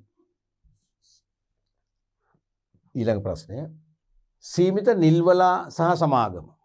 සීමිත නිල්වලා සහ සමාගම රුපියල් 10 ලක්ෂයක් නිකුත් කරයි. සීමිත නිල්වලා සහ සමාගම කියන සීමිත සමාගම රුපියල් 10 ලක්ෂයක් එනම් දසලක්ෂයක ප්‍රාග්ධනයක් රැස් කරන්න මහජනයාට නිකුත් කරනවා. ඉන් කොටස් 3000ක් මිලදී ගැනීමට එකඟ වී වෙත්තමුණු විසින් රුපියල් 24000ක් ගෙවා දමන ලදී. වෙත්තමුණු ඉන් කොටස් 3000ක් මිලදී ගන්න එකඟ වෙන රුපියල් 30000ක් ගෙවන්න ඕන ප්‍රාග්ධනයට. එයා මුලින් 24000ක් ගෙවනවා. සීමිත සමාගම හදිසියෙ බුන්මත් වූයේ නම් ඔහුගේ වගකීම හා තවදුරටත් සමාගමට යෙදිය යුතු මුදල වන්නේ. දැන් හදිසියෙ බංකොලොත් වුණා. දැන් එහෙනම් බංකොලොත් පිරිවැය තියෙනවා. නොපියු ණය තියෙන ඔපියවන්න. වගකීම් තියෙනවා. එහෙනම් වෙත්තමුණුගේ වගකීම කීයද? එයා මිලදී ගත්ත කොටස් 3000යි. 3000යි. මෙන්න මේ 3000යි. මෙන්න මේ 3000යි ප්‍රකාශිත අගේ. ප්‍රකාශිත අගේ දක්වා කියන්න ඕන. 3000 ප්‍රකාශිත අගේට. ප්‍රකාශයට අගය දක්වා යා වග කියන බැඳෙනවා. ඒ කියන්නේ රුපියල් 30000යි. එහෙනම් අන්න ඔහුගේ වගකීම ප්‍රකාශයට අගය කීයද? 30000යි. 30000 උතර දෙකක් තියෙනවා. තුනක් තියෙනවා. සහ තවදුරටත් සමාගමට යෙදවිතු මුදල. දැන් එයා ගෙවලා තියෙන 30000න් 24000යිනේ. එකඟ වුණාන කොටස් 3000ම ගන්න නෑ. එකඟ වූ කොටස් වල ප්‍රකාශයට අගය 30000යි. තාම ගෙව්වේ 24000යි. 6000ක් මුදල් යොදවන්න ඕනේ. එහෙනම් වගකීම 30000යි. යොදවන්න මුදල කීයද? 6000යි. එහෙනම් පිළිතුර කීයද? දෙවෙනි එක. ඊළඟ ප්‍රශ්නෙට අපි යමු. අඛණ්ඩ පැවැත්මක් සහිත ව්‍යාපාර සංවිධානය වන්නේ. නෛතික පුද්ගල භාවය වගේම අඛණ්ඩ පැවැත්ම තියෙන සංස්ථාපනය කළොත්නේ. මතකනේ සංස්ථාපනය නෛතික පුද්ගල භාවයේ අඛණ්ඩ පැවැත්ම. ඔය සංකල්ප තුනම එකට බද්ධ වෙච්ච සංකල්ප තුනක්. තියෙනවනම් ඔය සංකල්ප තුනම උරුම වෙනවා නැත්නම් තුනම නැහැ. සංස්ථාපනය කරලොත් නීතිය ඉදිරියේ පුද්ගලයෙක් වශයෙන් පිළිගන්නවා. නෛතික පුද්ගලයෙක්. නෛතික පුද්ගලයෙක් වුණොත් හිමිකරුව මිය ගියා ඉවත් වුණා කියලා ප්‍රශ්නයක් නැහැ. හිමිකරුවන්ගෙන් වෙන් වූ පැවැත්මක් තියෙනවනේ. අඛණ්ඩ පැවැත්ම ආරක්ෂා වෙනවා. එහෙනම් අඛණ්ඩ පැවැත්ම සහිත ව්‍යාපාරයක් නම් තනි පුද්ගල හෝ හවුල් ව්‍යාපාරයක් වෙන්න බෑ. සීමාසිත සමාගම් සංස්ථා දෙපාර්තමේන්තු වගේ එකක් වෙන්න ඕන. ශ්‍රී ලංකා පොලිස් දෙපාර්තමේන්තුව මොකද කියන්නේ? පොලිස් දෙපාර්තමේන්තුව මේක මතද මේක විභාග ප්‍රශ්නයක්. තේරෙනවද? මං හදපු ප්‍රශ්න නෙවෙයි. ශ්‍රී ලංකා පොලිස් දෙපාර්තමේන්තුව කිව්වම ඒක රජයේ දෙපාර්තමේන්තුව. අන්න රාජ්‍ය දෙපාර්තමේන්තු සංස්ථාපනය කරනවා. ඒකේ අඛණ්ඩ පැවැත්ම තියෙනවා. මං හිතන්නේ පැහැදිලි උත්තරේ මේකයි. උන්ට බලමු අනිත් ඒවා රණවීර කර්මාන්ත ආයතනය. තනි පුද්ගල ව්‍යාපාරයක්. අඛණ්ඩ පැවැත්මක් නැහැ කොහෙත්ම. උඩරට වෙලෙන්දෝ ආයතනය. බොහෝ වෙලාවට හවුල් ව්‍යාපාරයක්. අඛණ්ඩ පැවැත්මක් නැහැ. මිහිරි ට්‍රේඩර්ස් සමාගම. ඒකත් හවුල් ව්‍යාපාරයක්. මිහිරි වුණාට ට්‍රේඩර්ස් සමාගමෙන් හවුල් ව්‍යාපාරය. සීසාපදයක් තමයි සමාගමක් වෙන්නේ. සීසාපදේ නැතුව සමාගම නම් හවුල් ව්‍යාපාරයක්. සීසාපදේ නැතුව සමාගම වෙන්නේ මොනවද? හවුල් ව්‍යාපාරයක්. මතක තියාගන්න. සීසාපදේ සමග සමාගම නම් සීමිත සමාගමක්. සීසාපදේ නැතුව සමාගම આવුත් ඒක අනිවාර්යයෙන්ම හවුල් ව්‍යාපාරයක්. සාලින්ද සහ මාලින්ද ව්‍යාපාරේ පැහැදිලිවම හවුල් ව්‍යාපාරේ න උත්තරේ පැහැදිලිවම එක. හතරවෙනි ප්‍රශ්නේ. සීමා සහිත දර්ශන ප්‍රකාශන සමාගම නමින් ව්‍යාපාරයක් ලියාපදිංචි කරතේ සිතන්නේ. සීමා සහිත දර්ශන ප්‍රකාශන සමාගම. බුක් පබ්ලිෂර් කම්පැනි එකක්. 2007 අංක 7 දරන සමාගම් පනතට අනුව මෙය මොකද්ද? 2010 විභාග ප්‍රශ්නේ. හිතන්න පුළුවන්ද? සීසා දර්ශන ප්‍රකාශන මේ සීසා පෞද්ගලික සමාගමක සපුරා වැරදි. ඇයි හේතුව? එහෙමනම් මෙතන වරහන් ඇතුලේ පෞද්ගලික එන්න ඕනේ. ඇවිල්ලා නැහැනේ. ලැයිස්තුගත සීමා සහිත පොදු සමාගම. ලැයිස්තුගත සම්පූර්ණ වැරදිනේ. ඇයි හේතුව? ලැයිස්තුගත නැත්තම් මිලකල සමාගමක් නම් සීසාපදේ සමාගම මේ සමාගමට ඉස්සරහින් තියෙන පොදු වචන තියෙන්න ඕනේ. පොදු නැහැනේ. ඒකත් වැරදි. ලැයිස්තුගත නොවු සීමා සහිත පොදු සමාගම. ඒක තමයි හරි උත්තරේ. ඇයි? සීසාපදේ තියෙනවා පොදු වචනේ නැතුව. නේ එහෙනම් අනිවාර්යයෙන් මේක ලැයිස්තුගත නොවු සීමිත පොදු සමාගමක්. ඊපස්සේ අපේන් සීමිත සමාගම වැරදි. වරහන් ඇතුළේ අපකාර තියෙන්න ඕනේ. සමාගමක් නොවේ සම්පූර්ණ වැරදි. එහෙනම් උත්තරේ මොකද්ද? 3. ඊළඟ ප්‍රශ්නේ බලමු. අසීමිත වගකීම යනුවෙන් අදහස් කරන්නේ. 99 වසි විභාග ප්‍රශ්නයක්. අසීමිත වගකීම. මොකද? අයිතිකරු ව්‍යාපාරයේ මුළුවත්කම් වල වටිනාකම දක්වා වගකීමට බැඳීමයි. හරිද ඒක? පැහැදිලි නෑ නේද? අයිතිකරු ව්‍යාපාරයේ මුළුවත්කම් වල වටිනාකම දක්වා වගකීමට බැඳීම. එහෙම නෙවෙයි අපි අසීමිත වගකීම කියන්නේ. ව්‍යාපාර හිමිකාරත්වයට සීමාවක් නොමැති වීමයි. ඒකත් වැරදි. හිමිකාරත්වයේ සීමාවක් නැති කතාව නෙමෙයිනේ. 3. ව්‍යාපාරයේ වගකීම පිළිවීම සඳහා අයිතිකරුගේ පුද්ගලික වත්කම් පවා කැපකිරීමට බැඳීමයි. අන්න ඒක අර්ථයක් තියෙනවා. ව්‍යාපාරේ බංකොලොත් වුණොත් ඒකේ වගකීම් පියවන්න අයිතිකරුගේ පුද්ගලික වත්කම් පවා කැපකිරීමට බැඳීම නම් ඒක තමයි අසීමිත වගකීම කියන්නේ. බලමු ඊට හොඳ උත්තර තියෙයිද කියලා. එතනින් නතර වෙන්නේ නැහැ. මම හැමදාම කියන නතර වෙන්නේ මොකද මීට වඩා හොඳ පිරිසිදු උත්තරයක් 4 පහේ තියෙන්න පුළුවන්. කොටස් සීමයන්ට අයිති කොටස් වල සම්පූර්ණ වටිනාකම දක්වා වගකීම් බැඳීම. වැරදි. වැරදි ඒක සීමිත වගකීමනේ. මිලදී ගැනීමට එක වූ කොටස් ප්‍රමාණය දක්වා ඒත් මොකද්ද සීමිත වගකීම. පැහැදිලිම උත්තරේ 3. ඊළඟ ප්‍රශ්නය යමු. ව්‍යාපාර නාම ලියාපදිංචිට අදාළ නොවන බලාධිකාරයක් වන්නේ. මොන ප්‍රශ්න බලන්නකෝ. ව්‍යාපාර නාම ලියාපදිංචිට අදාළ නොවන බලාධිකාරයක් වන්නේ. කියවන්න බලන්න. පළාත් සභාව, පළාත් සමාගම් රෙජිස්ට්‍රාර් කාර්යාලය, පළාත් ව්‍යාපාර නාම ලියාපදිංචි කාර්යාලය, සමාගම් ලියාපදිංචි කිරීමේ දෙපාර්තමේන්තුව, පළාත් සභාව තුළ ඇති පළාත් සමාගම් රෙජිස්ට්‍රාර් කාර්යාලය. මොකද්ද?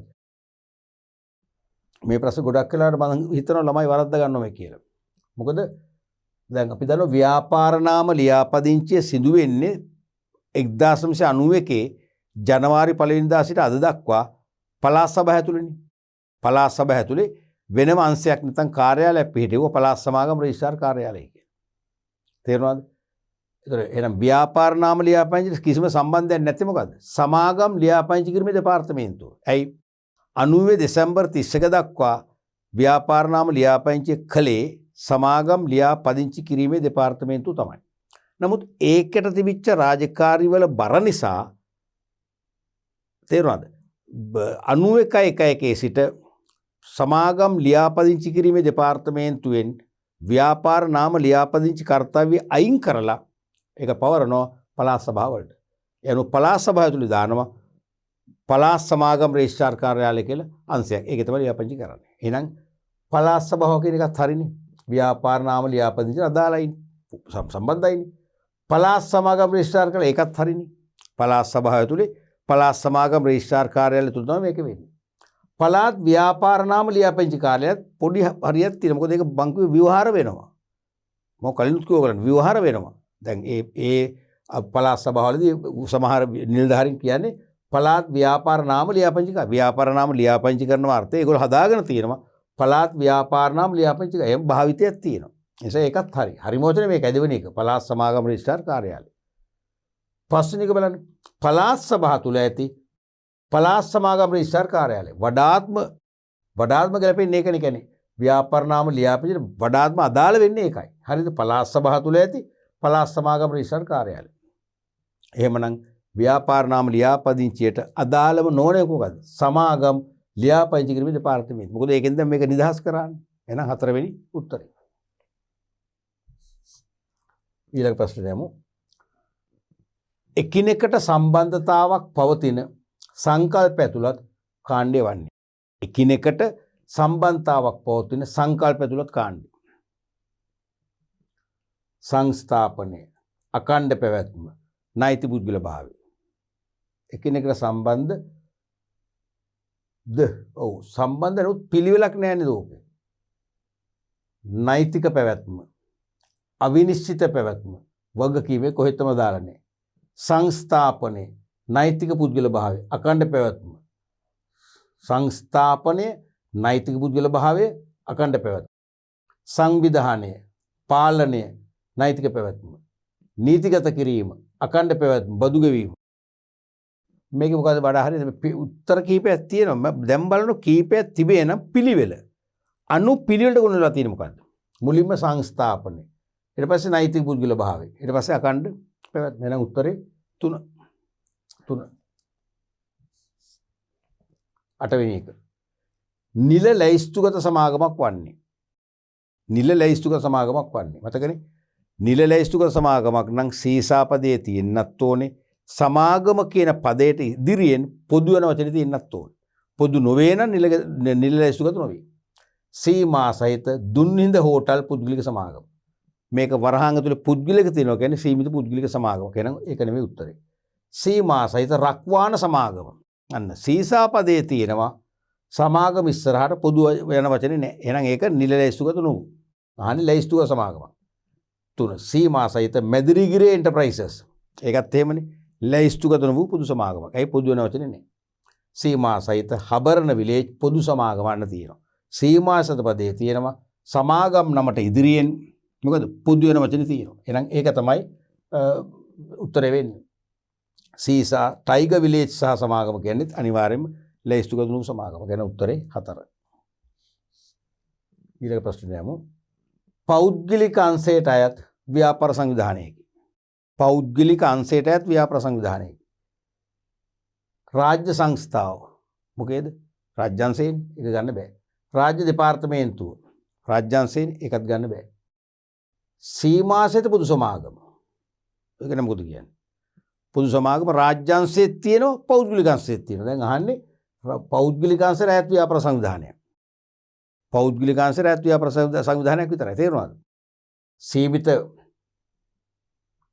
පොදු සමාගම රාජ්‍යංශයේ තියෙන පෞද්ගලික අංශයේ තියෙනවා. සීමාසහිත පෞද්ගලික සමාගම රාජ්‍යංශයේ තියෙනවා පෞද්ගලික අංශයේ තියෙනවා. ඒක ගන්න බෑ. හරිනේ. එහෙනම් මේ උඩ දෙකම පැහැදිලිව රාජ්‍යංශයේ 3යි 4යි උත්තර දෙක රාජ්‍ය පෞද්ගලික දෙයන්සේම තියෙන කියලා අපි මීට ඉස්සෙල්ලා ඉගෙන ගත්තා. සීමා සහිත සමුපකාර සමිතිය. ඒක කොහෙද? ඒක තනිකරම පෞද්ගලික අංශය පමණයි. එහෙනම් පුද්ගලික අංශයට නම් පැහැදිලිම උත්තරේ මොකද්ද? සමුපකාර. පස්වෙනි එක. ඊළඟ ප්‍රශ්නේ යමු. සීමා සහිත වගකීම යනුවෙන් අදහස් කරන්නේ 2000 වර්ෂයේදී මුචි භාග ප්‍රශ්නේ. සීමා සහිත වගකීම යනුවෙන් අදහස් කරන්නේ ව්‍යාපාරයක ණයතුරු සම්බන්ධව අයිතිකරුවන් සමානව වගකීම් බෙදීම. බොරුනේ. එහෙම සමාන බෙදෙන කතාවක් නැහැ. මේක වැරදි. මේ සමානවත් එක්ක අපිට මේක ගන්නම බෑ. සමානවත් එක්ක අපිට මේක ගන්නම බෑ. සමාන බෙදෙන නීතියක් නැහැනේ. ව්‍යාපාරයට ලබාගත හැකි ණය පිළිබඳ උපරිම සීමාවන් පැවතීම. එහෙම එකකුත් නෙවෙයි කියන්නේ. ව්‍යාපාරයට ගන්න පුළුවන් ණයවල උපරිම සීමා තියෙනවා. ඒක වෙනම කතන්දරයක්. සීමිත වගේම නෙවෙයිනේ. තේරුණාද? අයිතිකරුවන්ගේ වගකීම තම ආයෝජනයට පමණක් සීමා වීම. අන්න ඒකේ අර්ථයක් තියෙනවා. අයිතිකරුවන්ගේ වගකීම තම ආයෝජනයට පමණක් සීමා වීම. ඒ කියන්නේ තමන් යෙදූ ප්‍රාග්ධනයට මිලදී ගත කොටසට ප්‍රකාශතාවයට ඒක තමයි උත්තරේ මං හිතන්නේ. අයිතිකරුවන්ගේ සංඛ්‍යාව සීමා සපුරා වැරදි. අයිතිකරුවන්ට ව්‍යාපාරයේ කටයුතු සඳහා සහභාගී වීමට ඇති ඉඩකඩ සීමා වීම. ඒකත් බොරු ව්‍යාජයි. එහෙනම් උත්තරේ මොකද්ද? තුන්වෙනි එක. තම ආයෝජනයට පමණ සීමා වීම. ඊළඟ ප්‍රශ්නට අපි යමු. නෛතික පුද්ගලිකත්වයේ නොමැති පෞද්ගලිකංශයේ ව්‍යාපාර සංවිධානය වන්නේ. නෛතික පුද්ගලිකත්වයේ නොමැති පෞද්ගලිකංශයේ ව්‍යාපාර සංවිධානය වන්නේ. තේරෙනවද? නෛතික පුද්ගලිකත්වයේ නොමැති පෞද්ගලිකංශයේ. පෞද්ගලිකංශය වෙන්නත් ඕනේ. සංස්ථාපනය නොකරන නිසා නීතිමය පුද්ගල භාවය නැති වෙන්නත් ඕනේ. දැන් සීමිත පෞද්ගලික සමාගම් සංස්ථාපනය කරනවන්නේ මොනවාන්සේ වුණත් නෛතික පුද්ගල භාවය තියෙන නෑ. ඒක උත්තරය නොවේ. පළාත් පාලන ආයතන මොකද කියන්නේ? පළාත් පාලන ආයතන කියන්නේ රාජ්‍ය අංශය. තේරෙනවද? පෞද්ගලික අංශයේ ව්‍යාපාර සංවිධානයක් නෙවෙයි. එහෙනම් අපිට ඒකත් අයින් කරනවා. හවුල් ව්‍යාපාර නෛතික පුද්ගල භාවය නැහැ. හරි නෑ. ඒ සංස්ථාපනය කරන්නේ නෑනේ. අනික පෞද්ගලික අංශය. එහෙනම් උත්තරේ ඒක තමයි. 3. අපි අනිත් දෙකත් බලමු උනාට. සීමාසත සෝපකාර පෞද්ගලික අංශය තමයි. ඒක අවශ්‍යතාවයක් හරි. නමුත් නෛතික පුද්ගල භාවයේ තියෙනවා. සංස්ථාපනය කරන නිසා. එහෙනම් ඒක ගන්නත් බෑ. සීමිත දිල්හාර සහ සමාගම. සීමිත දිල්හාර සහ සමාගම. ඒකත් නෛතික පුද්ගල භාවයේ තියෙනවා. සමාගමන්නේ සීමිත සමාගම පොදු සමාගම. හරිද? හැබැයි ඒක පෞද්ගලික අංශෙත් තියෙනවා පොදු අංශෙත් තියෙනවා. දැන් මේක අහන්නේ මොකද්ද? පෞද්ගලික අංශ ව්‍යාපාර කියලානේ. දැන් ඔන්න තේරෙනවද? මෙන්න මේ උත්තරෙත් එක්ක ඔයගොල්ලෝ මම මේ මාක් කරනවා. මේ උත්තරෙත් ඔයගොල්ලෝ පරිස්සම් වෙන්න ඕන. තේරෙනවද? මේකත් එක්කත් පරිස්සම් වෙන්න ඕන. මේ උත්තර තමයි පැටලෙන්නේ. මේක තනිකර සීමිත පෞද්ගලික සමාගම්. නෛතික පුද්ගලිකත්වයේ නැහැ. හරිද? මේක තනිකර රාජ්‍ය අංශය ගන්න බෑ. හවුල් ව්‍යාපාර නෛතික පුද්ගලිකත්වයේ නැහැ. පෞද්ගලික අංශයට අයිති. ඒක ගන්න පුළුවන්. සමුපකාර තියෙන්නේ නෛතික පුද්ගලිකත්වයේ තියෙනවා. පෞද්ගලික අංශය කියන එක හරි. පෞද්ගලික අංශයට අයිති. මේකට ගැලපෙනවා. තේරෙනවද? නමුත් මොකද්ද නෛතික පුද්ගල භාවය මේකේ තියෙනවා. ඒ නිසා මේක ගන්න බෑ. ඊට පස්සේ සීමිත දිල්හාර සහ සමාගම නෛතික පුද්ගලිකත්වයේ තියෙනවා. ඒ නිසා ගන්නත් බෑ. අනික රාජ්‍ය පෞද්ගලික දෙයන්සේම තියෙන නිසා උත්තරේ පැහැදිලිව 3. ඊළඟට පොදු අංශයේ ව්‍යාපාර සංවිධානය පොදු රාජ්‍ය අංශේ සීමා සහිත පොදු සමාගම පොදු අංශයේ තියෙනවා පුද්ගලික අංශයේ තියෙනවා. එහෙනම් ගන්න බෑ. සීසා පෞද්ගලික සමාගම පොදු අංශයේ තියෙනවා පෞද්ගලික අංශයේ තියෙනවා. ගන්න බෑ. සීමා සහිත සමුපකාර සමිතිය පෞද්ගලික අංශයේ පමණයි තියෙන්නේ. අදාළ නැහැ. රාජ්‍ය සමාගම අන්න ගන්න පුළුවන්. රාජ්‍ය සමාගම කියන්නේ රජයට ඇස් සමාගම. පොදු අංශේ ව්‍යාපාරය. වරලස් සමාගමත් පෞද්ගලික අංශේ ව්‍යාපාරය. කියන උත්තරේ 4. ඊළඟ ප්‍රශ්න අපි යමු. නෛතික පැවැත්මක් නොමැති ව්‍යාපාර සංවිධානය වන්නේ. නෛතික පැවැත්මක් නොමැති. ඒ කියන්නේ මොකද්ද? නෛතික පුද්ගල භාවය නැති. එහෙනම් සංස්ථාපනය නොකරන ව්‍යාපාර සංවිධානයක් වෙන්න ඕන. තනි ව්‍යාපාර, හවුල් ව්‍යාපාර තමයි ඉති වෙන්නේ. ඒ දෙකෙන් එකක් තමයි මේකට උත්තරේ වෙන්න ඕන. අනිත් ඒවා සංස්ථාපනය කරනවනේ. සීසා බෙරගල සමාගම. මොකද්ද? සීමිත පොදු සමාගමක් ලේඛනගත නොවූ සංස්ථාපනය කරනවා. ඒ නිසා නෛතික පැවැත්මක් නැති වෙන්නේ තියෙනවා. ඒක උත්තරේ නෙවෙයි. සීසා දුනුවිල පොදු සමාගම. අන්න ලේඛනගත පොදු සමාගමක් සංස්ථාපනය කරනවා. නෛතික පුද්ගල භාවය තියෙනවා. ඒ නිසා උත්තරේ නෙවෙයි. සීසා රාජ්‍ය වැවිලි සමාගම. ඒකත් රජයේ සමාගමක් බොහෝ වෙලාවට සීමිත පොදු සමාගමක් නෛතික පුද්ගල භාවය තියෙනවා. එයත් උත්තරේ නොවේ. ශ්‍රී ලංකා වරාය අධිකාරිය. මොකද්ද? රජයේ සංස්ථාවක් නෛතික පුද්ගල භාවය තියෙනවා. පිළිතුර නොවේ. සාගල රත්නායක සහ සමාගම. අන්න සාගල රත්නායක සහ සමාගමෙන් මොකටද? හවුල් ව්‍යාපාරයකට. හරි සීසාපදේ නෑනේ. හවුල් ව්‍යාපාරයක් නම් සංස්ථාපනය කරන්නේ නෛතික පැවැත්මක් නැහැ. එහෙනම් උත්තරේ 5. ඊළඟ ප්‍රශ්නය නීතිමය පුද්ගල භාවයක් නොමැති ව්‍යාපාර සංවිධානයකි. 2006 හපු විභාග ප්‍රශ්නය. නීතිමය පුද්ගල භාවයක් නොමැති ව්‍යාපාර සංවිධානයකි. දැන් පේනවද ඔයාලට? අපේ මූලික සංකල්ප ගිය පාඩම් එකේ සාකච්ඡා කරේ වටිනාකම පේනවද? ඒ මූලික සංකල්ප ගැන අවබෝධයක් නැත්නම් මේ ප්‍රශ්නට අපට සමීප වෙන්න බෑ. පැහැදිලිද? නීතිමය පුද්ගල භාවයක් නැති. සීසා පෞද්ගලික සමාගම. නීතිගත කරනවනේ. අනිවාර්යයෙන්ම නෛතික පුද්ගල භාවය තියෙනවා. එහෙනම් පිළිතුරේ නොවේ. සීසා පොදු සමාගම. සංස්ථාපනය කරනවනේ සමාගම් නීතියර්දී. නෛතික පුද්ගල භාවය තියෙනවා. පිළිතුර නොවේ. සීසා හවුල් ව්‍යාපාරය. සීසා හවුල් ව්‍යාපාරය. සීමා සහිත සෝපකාර සමිතිය. රාජ්‍ය සංස්ථාව. නෛතික පුද්ගල භාවය නැත්තේ මේ තුනේ මොකක්ද දෙන්නේ? අර දෙක පැහැදිලිවම නැහැනේ. මොකද්ද මේ තුනේ නැත්තේ? සීමා සහිත සෝපකාර සමිතිය. සංස්ථාපනය කරනවනේ. සෞපකාර සංවර්ධන දෙපාර්තමේන්තුව තුළ නෛතික පුද්ගල භාවය තියෙනවා. රාජ්‍ය සංස්ථාව සංස්ථාපනය කරනවනේ විශේෂ පොදු නීතියක් යටතේ නෛතික පුද්ගල භාවය තියෙනවා. හවුල් ව්‍යාපාරයක් වුණාම සීමා සහිත වේවා සීමා රහිත වේවා හවුල් ව්‍යාපාරයක් සංස්ථාපනය කරන්නේ නැහැ. ඒ නිසා නෛතික පුද්ගල භාවය නැහැ. එහෙනම් පිළිතුර මොකද්ද? 3. ඊළඟ ප්‍රශ්නය යමු. ව්‍යාපාරයක නෛතික පුද්ගල භාවය යන්නේ අදහස් කරන්නේ. නීතිමය පුද්ගලිකත්වය කියන්නේ මොකද්ද? අයිතිකරුවන්ගේ වගකීම සීමා සහිත වීම කොහෙත්ම අදාළ නැහැ. වැරදීනේ. අයිතිකරුවන්ගේ නමින් කටයුතු කළ හැකි වීම. ඒක තමයි සාමාන්‍ය හරිනේ. අයිතිකරුවන්ගේ නමින් කටයුතු කළ හැකි වීම. ඒ හරිම උත්තරේ නම් මොකද්ද? හිමිකරුවන්ගේ නමින් නීති හමුවට ප්‍රවේශ වීමට හැකියාව. හිමිකරුවන්ගේ නමින් නීති හමුවට ගමන් කිරීමට ඇති හැකියාව ආවනම් වඩා හොඳයි. ඒක නැහැ. මේක වෙන්න පුළුවන් උත්තරේ. අයිතිකරුවන්ගේ නමින් ක්‍රියා කරන්න පුළුවන් බව. යම් පනතක් යටතේ ලියාපදිංචි කර තිබීම. නෑනේ. ලියාපදිංචි කර සංස්ථාපන ලැබෙන්නේ නෑනේ. ලියාපදිංචි කරන්න නෛතික පුද්ගල භාවය ලැබෙන්නේ නැහැ. ව්‍යාපාරයේ නමින් කටයුතු කළ හැකි වීම. ඒකත් හරිනේ. ඒකත් හරිනේ. ව්‍යාපාරයේ නමින් කටයුතු කරන්න පුළුවන්. ව්‍යාපාරයේ පැවැත්ම අඛණ්ඩ වීම. ඒක සම්පූර්ණයෙන්ම දාලා නැහැ. නේද? උත්තර දෙකක් තියෙනවා මේකේ දැන්. මේ දෙකම හරි කියලා තමයි අපිට දැනෙන්නේ. මේ දෙකම හරි කියලා තමයි අපිට දැනෙන්නේ. මොකද ව්‍යාපාරයේ නමින් කටයුතු කළ හැකි වීම. මම ඉෂ්ට මාකයක් දානවා. අනික අයිතිකරුවන්ගේ නමින් කටයුතු කළ හැකි වීම. දැක්කද? මේ දෙකම නෛතික පුද්ගල භාවය ගැන අපට අර්ථයක් දෙන්න ඕනේ. දැන් සාමාන්‍යයෙන් දෙවෙනි එක කියනකොට ඒකත් හරිය කියලා තමයි හිතෙන්නේ. දැන් හිතන්න හතරවෙනි එකත් එක්ක සංසන්දනය කරන මේ දෙකයි හතරේ වඩා හරි මොකක්ද?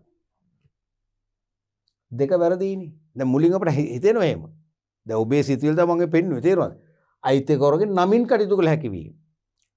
අයිතිකරුවන්ගේ නමින් නෙවෙයි ව්‍යාපාරයේ නමින් නීති හැමුර යන්න පුළුවන් නම් නෛතික පුද්ගල භාවය කියන්නේ. නමුත් ඒක අපිට එන්නේ ටික වෙලක් ගිහිල්ලා. ඒතර අපි සමහර උත්තරේ වරද්දගෙන ඉවරයි. ව්‍යාපාරයේ නමින් ඕන නීති හැමුරට යන්න. තේරුණාද? එහෙනම් අයිතිකරුවන් නමින් නෙවෙයි. එහෙනම් පැහැදිලිව මේක වැරදි. මේක වැරදි. මොකද්ද? ව්‍යාපාරයේ නමින් කටයුතු කළ හැකි වීම. අන්න ව්‍යාපාරයේ නමින් නීති හැමුරට යාමට ඇති හැකියාව කියන එක ආසන්න වශයෙන් තියෙන හතරවෙනි උත්තරේ. එහෙනම් උත්තරේ 4. ඒක හොඳ ප්‍රශ්නයක් වෙන මේ දෙක පැටලෙනවා. තේරෙනවද? 16 වෙනි ප්‍රශ්නේ පහත සඳහන් ව්‍යාපාර සංවිධාන අතුරෙන් 1918 ව්‍යාපාර නාම ආඥාපනත බලපාන ව්‍යාපාර සංවිධානය වනුයි. පහත සඳහන් ව්‍යාපාර සංවිධාන අතුරෙන් 1918 ව්‍යාපාර නාම ආඥාපනත බලපාන ව්‍යාපාර සංවිධානයේ වරුවේ 2007 විභාග ප්‍රශ්නය. මොකද්ද? කේවලසියම් ව්‍යාපාර. ඔව්. සීමාසිත පෞද්ගලික සමාගම. සීමාසිත පොදු සමාගම. සමුපකාර සමිති. අපේන් සිවිල් සමාගම. හරිද? දැන් අපේන් සිවිල් සමාගම, සීමිත සමාගම, සීමිත පොදු සමාගම, සීමිත පෞද්ගලික සමාගම තුනම සමාගම් පනතට සම්බන්ධයි. සමුපකාර සමිති සමුපකාර නීතියට සම්බන්ධයි. ඒ හතරම ගන්න බැහැ. එහෙනම් 18 ව්‍යාපාර නාම නීතිය බලපාන්නේ තනි ව්‍යාපාර, හවුල් ව්‍යාපාර. එන උත්තරේ පළවෙනි එක තමයි කේවලස්වාමී ව්‍යාපාර. ඊළඟ ප්‍රශ්නට යමු. සීමිත වගකීම ලැබීමෙන් අත්වන ප්‍රතිඵලය වන්නේ. ඒ කියන්නේ කිසියම් ව්‍යාපාර සංවිධානයකට සීමිත වගකීම කියන concept එක ආරෝපණය වීමෙන් ලැබෙන ප්‍රයෝජනය හානි. අයිතිකරුවන්ගේ අවදානම ආයෝජනය කළ මුදලට පමණක් නොව ඔවුන්ගේ පෞද්ගලික වත්කම් වලට පැතිරීම. ඒ බොරුනේ. වගකීම සීමිත නම් පුද්ගලික වත්කම් ආරක්ෂා වෙනවනේ. එහෙම බෑනේ නෑ. ඒක ගන්න බෑ. අයිතිකරුවන්ගේ මූල්‍යමය බැඳීම ඔවුන් ව්‍යාපාරයට ආයෝජනය කළ මුදලින් ඔබට පැතිරී නොයාමයි. අයිතිකරුවන්ගේ මූල්‍යමය බැඳීම ඔවුන් ව්‍යාපාරයට ආයෝජනය කළ මුදලින් ඔබට පැතිරී නොයාම. ඒක හරි වගේ නේද? සීමිත වගකීමනේ. එහෙනම් අයිතිකරුවෝ ව්‍යාපාරයට අර මුදල් යෙදුවද ඒ දක්වා විතරක් වගකීම් බැඳෙනවා. ඉන්න ඔබට යන්නේ නැහැ. පුද්ගලික මේ ධනෙ දක්වා එන්නේ නැහැ. නේ? බලමු ඊළඟ ව්‍යාපාරයට මුදල් ආයෝජනය අවදානමින් තොරවීම. ඒක අදාළ නැහැ. හතරවෙනි එක. අයිතිකරුවන්ට ව්‍යාපාරයේ පාලනය කෙරෙහි බලපෑමක් කළ නොහැකි වීම. ඒකත් අදාළ නැහැනේ.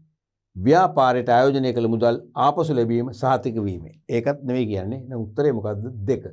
අයිතිකරුවන්ගේ මූල්‍යමය බැඳීම ඔවුන් ව්‍යාපාරයට ආයෝජනය කළ මුදලින් ඔබට පැතිරී නොයාමයි. පැහැදිලිම උත්තරේ 2. ඔව් දරුවනේ අපි 4 වන පාඩම් මේකකේ හැඳින්වීම සහ ව්‍යාපාර සංවිධානවල මූලික සංකල්පට අදාළව අපි පසුගිය විභාග ප්‍රශ්න සහ අනුරූප ප්‍රශ්න ගණනාවක් වාස්තවික ව්‍යුහගත දෙවර්ගයේම කතා කරා. මම හිතන්නේ මූලික සංකල්ප පිළිබඳ හොඳ අවබෝධයක් ලබන්න ඇති. අපි ව්‍යාපාර සංවිධාන පාඩමේ ඊළඟ දිගහැරුමට අපි ඊළඟ පාඩම් මේකකෙදී බලාපොරොත්තු වෙනවා.